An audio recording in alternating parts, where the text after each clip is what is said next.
भगवान की पूजा क्यों की जाती है, मंदिर क्यों जाया जाता है, कारण जानते हो? भगवान की पूजा केवल ईश्वर के धन्यवाद के लिए की जाती है। पूजा का मूल उद्देश्य है थैंक यू, धन्यवाद। रोज जल्दी से जागो, नहाओ, नहाकर सबसे पहले सूर्य भगवान को धन्यवाद दो, एक लोटा जल चढ़ाकर। हे सूर्य भगवान, आपका धन्यवाद कि आपने फसलों के लिए प्रकाश दिया, हमें देखने के लिए प्रकाश दिया। आप ना होते, आप नहीं थे, अभी 1 घंटे पहले तो अंधकार ही अंधकार था। आप आए तो अंधकार समाप्त हुआ, अंधकार समाप्त किया सूर्य भगवान ने। हे सूर्य भगवान, हमारे जीवन में रोशनी लाई, इसके लिए आपका धन्यवाद। 1 लोटा जल धन्यवाद के तौर पर। फिर मंदिर जाओ, अपने घर में जो मंदिर है या आसपास कोई मंदिर, वहां पर राम जी बैठे होंगे, कृष्ण जी बैठे होंगे, दुर्गा मैया, हनुमान जी, नारायण बैठे होंगे, शंकर जी बैठे। जाओ, हे श्रीमन नारायण, हे श्याम सुंदर, हे रघुनंदन, हे शंकर जी, हे भोलेनाथ, आज की सुबह मुझे तो लगा कि मैं सोया तो मुझे लगा कि मैं मर ही गया। यदि मैं ना जागता तो मैं आपके द्वार कैसे आता। हे शंकर जी, हे राम जी, हे श्याम सुंदर, हे श्रीमन नारायण, मैं सवेरे जाग कर नहा कर सबसे पहले आपके पास इसलिए आया कि आपका धन्यवाद करूं कि आज का भी दिन आपने मुझे दिया है। क्योंकि एक रात ऐसी आएगी जो बस आएगी, फिर आपका सूर्योदय नहीं होगा। तो आज एक रात ऐसी आएगी, कई बार हो सकता है ये आज का सूर्योदय कुछ लोगों के जीवन का आखिरी सूर्योदय हो सकता है, नहीं हो सकता। इसलिए आज का सूर्योदय मैंने देखा, इस बात के लिए मैं दौड़ के आया गौरी गोपाल भगवान के मंदिर में। मैंने दौड़कर प्रभु को धन्यवाद दिया, प्रभु आज का दिन भी आपने दिया है इस पापी को अच्छा काम करने के लिए, इसके लिए आपका धन्यवाद। इसके लिए भगवान को पुष्प चढ़ा दो, तुलसी के पत्ते चढ़ाओ, हाथ जोड़कर थोड़ी सी प्रार्थना कर लो, प्रभु आपका बहुत बहुत धन्यवाद। इसलिए भगवान की पूजा नहीं, तुम पूजा कम किया करो, ईश्वर का सच्चे मन से धन्यवाद दिया करो। और धन्यवाद देते देते, हे विधाता, आप कितने दयालु हैं कि हमारे जीवन में सारी खुशियां आपने दे रखी हैं। मेहनत तो बहुत लोग करते हैं प्रभु, पर आपने सारी खुशियां हमें दी हैं। और जब आप भगवान के आगे मुस्कुराओगे ना, हंसते मुस्कुराते ईश्वर का धन्यवाद करोगे और भगवान के सामने खुशी के आंसू टपकाओगे, प्रभु आपने इतना दिया, इसके लिए धन्यवाद। जो हंसता हंसता मंदिर जाता है ना, भगवान उसे सदा हंसाते हंसाते भेजते हैं। इसलिए मुस्कुराओ, इस बात की खुशी रखो कि ईश्वर ने जो दिया है वो औरों से आपको ज्यादा दिया है। क्यों? आपके पड़ोसियों के पास ज्यादा माल खजाना है धन के आपके पास, क्यों? कौन ज्यादा अच्छा? आप सबसे अच्छे। क्यों ये कहो कि वो ज्यादा अच्छा है? आपको ईश्वर ने दिया है सब कुछ। बताओ क्या है आपके पास? आप बताओ बेटा, बेटा तुम बताओ, तुम्हारे को ईश्वर ने क्या दिया है? क्या दिया बताओ? हैं? खुशी दी है? आपको क्या दिया मैया भगवान ने? भगवान ने हमें अनमोल चीज दी है। क्या? अनमोल तेरा जीवन यूं ही गवा रहा है, किस ओर तेरी मंजिल, किस ओर जा रहा है। अनमोल क्या है? आपकी श्वासें, आपका जीवन, आपका होना, यही आपके लिए अनमोल है।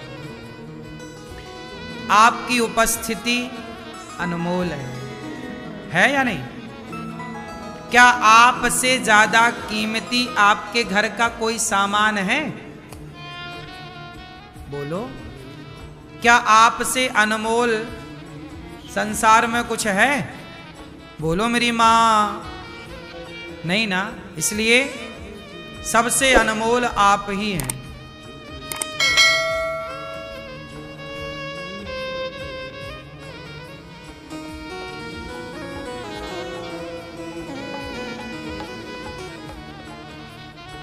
सबसे अनमोल आप ही हैं।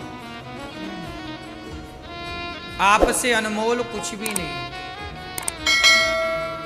इसलिए अपनी कीमत जानो। समस्याएं क्या है कि आपने दूसरों को इतना देखा कि दूसरों के देखने में आपने अपने को देखना छोड़ दिया। क्या नहीं है मेरे पास, क्या नहीं है मेरे पास, क्या नहीं है देखने में, क्या है वो देखना भूल गए कि ईश्वर ने दिया क्या है। क्या नहीं है आपके पास, आप यही देखते रहे। अच्छा बताओ, आपके पास क्या है? बोलो मेरी मां, आपके पास क्या है? वो क्या है जो सबसे अनमोल है? आपके पास है ऑलरेडी, सबके पास। वो क्या है? हाँ? क्या है वो आपके पास जो आपके पास है और सबसे अनमोल है? वो है आपका वर्तमान। वो क्या है? आपका प्रेजेंट। आपका वर्तमान मतलब आपके पास समय है, अभी भी समय है। अभी जिसकी आखिरी सांस चल रही है उसका समय खत्म, लेकिन आपके पास अभी भी समय है हंसने का, मुस्कुराने का, सॉरी कहने का। कई बार ना हम सॉरी कहना चाहते हैं लेकिन तब तक समय जा चुका होता है। एक कहावत है इसके लिए, का बरसा जब कृषि सुखानी। पानी बरसा पर कब? जब फसल सूख गई। तो फसल के सूख जाने के बाद क्या पानी का बरसना कोई महत्व रखता है? उसी तरह आपकी पत्नी मर गई, आपने जीते जी कभी ना उसकी ओर प्यार से देखा, ना कभी उसे सॉरी कहा। सदा वो आपको सॉरी सॉरी सॉरी सॉरी कहती गई। कभी तो आपने भी गलती की होगी ना, कभी ना कभी तो आप भी गलत थे, लेकिन उम्मीद करते थे कि तुम ही सॉरी कहो। कभी तो कह देते तो कम से कम वो शांति से मर जाती, लेकिन अब मर गई, आप सॉरी कैसे बोल पाओगे? इसलिए एक छोटी सी बात मैं आज पहली बार आपसे कर रहा हूं। रात को सोने के पहले सबको ना एक बार सॉरी जरूर कहिएगा। देखो मैं कथा सुनाता हूं आपको, मैं इन 3 घंटों में पता नहीं कौन सी ऐसी बात कह दूं जो आपको बुरी लग जाए। मैंने तो नहीं चाहा कि आपको बात बुरी लगे, लेकिन फिर भी सब लोग शब्दों को अपने अपने तरीके से लेते हैं। तो मेरा धर्म है कि मैं 3 घंटे कथा सुनाऊं, तो आखिरी के 1 मिनट के भीतर मैं आप सबसे आज के लिए क्षमा भी मांगूं कि मेरे से कोई अपराध आज बना हो तो मुझे आज, क्योंकि मैं आपसे सॉरी ना बोल पाया और कल ही मैं पूरा हो गया, भगवान के घर चला गया, तो आपसे सॉरी बोलना तो रह ही गया ना। इसलिए क्षमा मांगना सबसे श्रेष्ठ काम है। जो सबसे बड़ा होता है वही क्षमा मांगता है। जो बड़ा नहीं होता वो कभी झुकता वही है जिसमें जान होती है। अकड़ तो मुर्दे की, इसलिए सॉरी कहो, क्षमा मांगो अपनी माँ से। माँ, मैंने कोई अपराध किया हो तो क्षमा कर दो। पिता से क्षमा, पत्नी से क्षमा, पति से क्षमा, पुत्र से क्षमा। ये नहीं कि नहीं मैं बेटे से क्षमा क्यों मांगू। अरे यही तो विचार का खेल है साहब, यही तो तुम्हारे अभिमान को पिघलाएगा।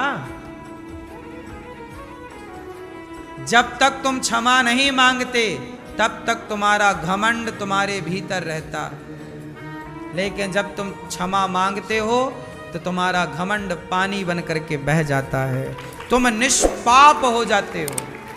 आप पापी तब तक हैं जब तक